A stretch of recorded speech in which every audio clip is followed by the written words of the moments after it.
Hi, welcome to iGuide Movies. I'm Timothy Guy, and joined with me as always, is Stephanie Holland. Hello. Woo.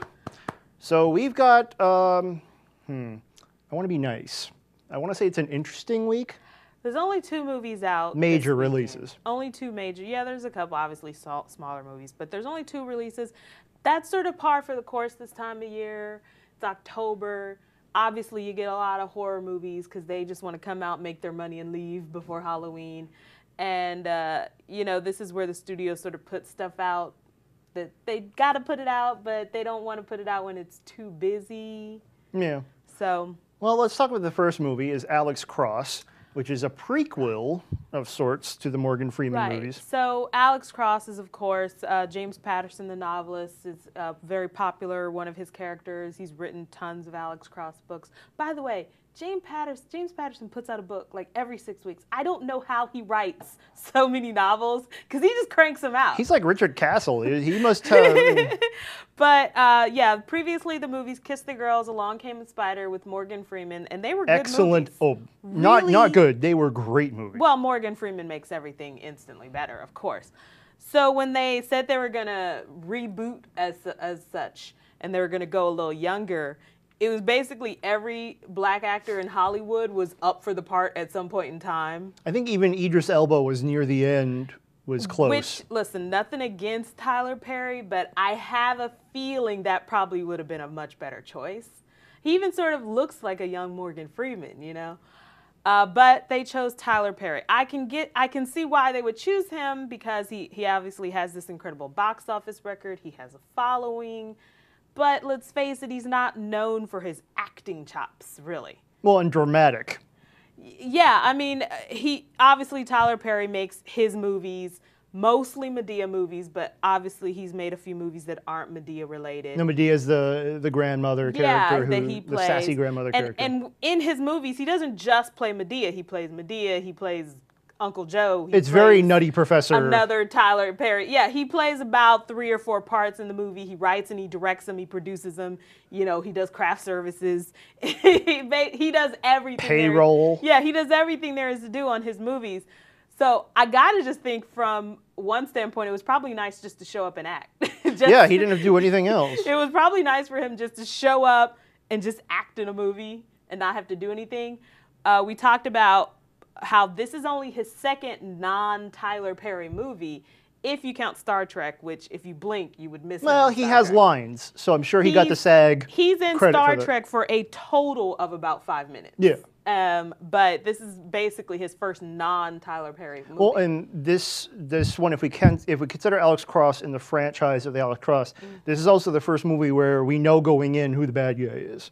In the previous movies, there was always that twist of it's a character we've already seen, but it's not the bad guy. But oh, there it is. This one we know Matthew Fox is the bad guy. And this is a real departure for Matthew Fox as well, because he always sort of plays the big hero character or good guy. I was going to include the photo for Matthew Fox, but it is scary. I can't even look at it. He plays one of those really creepy sort of Robert De Niro, Cape Fear type bad Oh, no, that's guys. tattoos, really cut. Yeah. He's like an MMA fighter, but he's also this ruthless killer. So and he goes after, I was going to say goes after Tyler Perry's family. Right. So what happens is he's the bad guy, and Alex Cross is chasing him, and he decides to turn the tables on Alex Cross and then starts to go after Alex Cross's family. And this is what makes Alex Cross what he is later on. Right.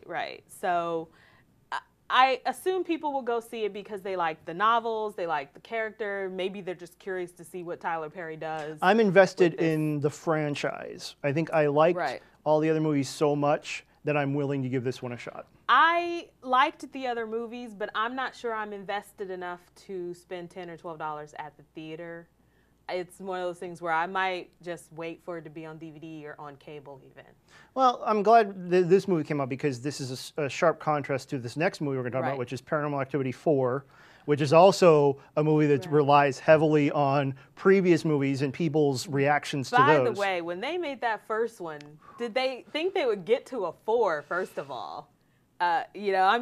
Obviously, at this point, the Paranormal Activity story is well known, where they made that first one for what, like $5 or something. I think it was $2.75. They made the first movie for what, about $100,000 or something? If that, yeah. And of course, it went on to make hundreds of millions of dollars, and it sort of restarted the found footage thing. You know, Blair Witch Project is the one that brought it out, but then when Paranormal Activity became a big hit, we got a lot of found footage movies out. Yeah, so basically the premise of the first one was spooky stuff's going on in the house, guy sets up cameras to see what's going on, catches all this paranormal activity going on, and then in the second movie it was a parallel. So the second movie is going on at the same time as the first one. In the sister's house. In the sister's house. Right. And then the third one is a prequel to when they were kids, and now this fourth one is apparently back to present day. At the end of the first one, the girl... Spoiler alert in case Sorry, if you haven't seen the first Paranormal. The girl, she gets away, but she's possessed. Yes. End of the second movie. In the second one, you see her take the kid from her sister's kid. Her sister's kid. She's still possessed, and she takes the kid and goes away. And now this one is their story of her and the kid, and they're terrorizing. And they're haunting someone new. And this one's taking the found footage genre into a new place where you're going to see them on Skype. Right, the teenage girl lives. I'm sorry, I didn't mean to. Oh no, go ahead. The teenage girl lives in the house, sort of Skypes with her boyfriend. So it's all like new social media stuff, and there's also cameras in the house and stuff too. Right, I would think out of the two, this one might have the better opening, just because it has a very established fan base who will go see these movies, and these movies, they are all about their first and second weekend, basically. Oh no, they make their money. Yeah, everybody who wants to see Paranormal Activity movies are going to go opening weekend. They might go second weekend to take a friend, or they missed it. But basically, these movies make all their money in the first 2 weekends. Yeah, and they kind of hold over for Halloween, so people go the Halloween weekend to be scared. People love scary movies. That's why they all come out in October. So. Well, because we don't have Saw anymore, so now Paranormal Activity is sort of taking on the Saw route. But you mentioned how you think this is sort of the capper to the franchise. Well, they've said that it's all led to this, which means it's all going to lead to Paranormal Activity 5. Yeah, because what happens is, whatever happens at the end of this one, it'll be left open for 5, whether they restart with a new family or something happens at the end and the family in 4 becomes... They're going to figure out a way to continue this franchise. They made like 47 Saws, so... Exactly. I do want to talk about one more thing really quick. We're going to mention this in passing. You go to my blog, the El Capitan Theater in Hollywood is screening The Night Before Christmas for 1 week only in 4D. Now, they've been doing this a couple years in a row now. They release it Halloween time, and then it might come back around Christmas as well, depending on what the schedule is at the theater.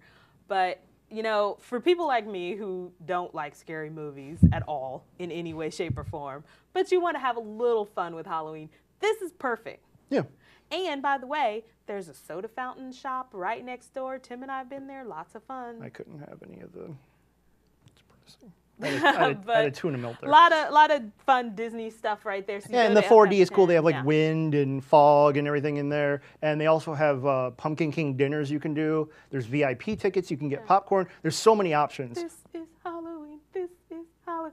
Just as an aside, I went to Disneyland a couple weeks ago, and the Dapper Dans were singing that on Main Street, and it made me so happy that they had incorporated that into their what makes me mad? repertoire. For like 5 years, I've been on the naughty list, and then I remember Before Christmas right in the Haunted Mansion.